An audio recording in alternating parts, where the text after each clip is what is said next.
Kuuɗa Lilaaɓe suura 12:9 aya 11 yaaki 15. Yaadu Bulus daga Malta yaaki Rooma. Gaɗa lebbi 3 min natti nder komiwal ƴoyngal Alijandiriya noddirtengal worɓe cuutaaɓe duumungal nder leydi Malta.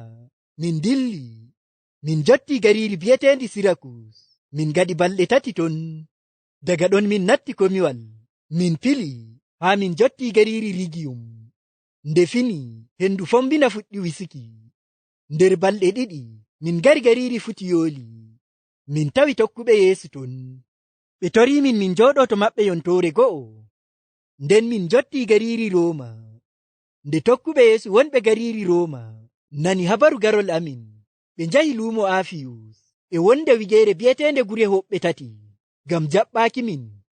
Nde Bulus yi'iɓe, o yetti Allah, ɓernde maako sembiɗi.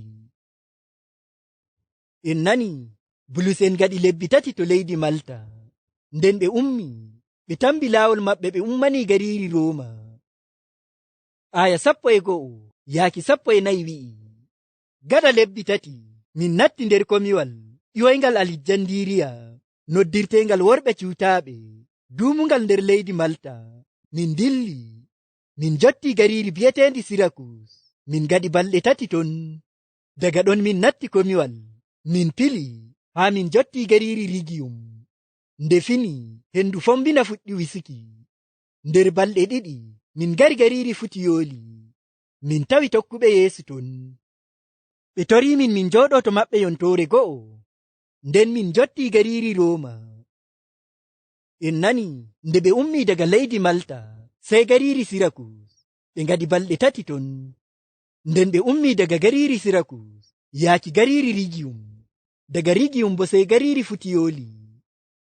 En nani to gariiri Futiyooli ɓe tawi tokkuɓe Annabi Iisaa ton. Tokkuɓe Annabi Iisaa ɓen bo nani belɗum garol Bulus en, ngam en nani haa ɓe toriiɓe ɓe njooɗoto e maɓɓe yontoore go'o. Gaɗa Bulus en gaɗi yontoore go'o to Futiyooli, ɓe ummi daga ɗon sey gariiri Rooma. Aya 15 wi'i, nde tokkuɓe Yeesu wonɓe gariiri Rooma nani habaru garol amin, ɓe njahi luumo Afiyus e wonde wigeere bi'eteende Gure Hoɓɓe 3 ngam jaɓɓaaki min.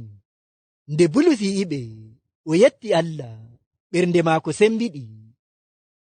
En nani nde tokkuɓe Annabi Iisaa wonɓe gariiri Rooma nani habaru garol Bulus en, ɓe nani belɗum, ɓe ummoyi ɓe taɓɓitoyiɓe diga to woɗɗi ngam ɓe jaɓɓooɓe.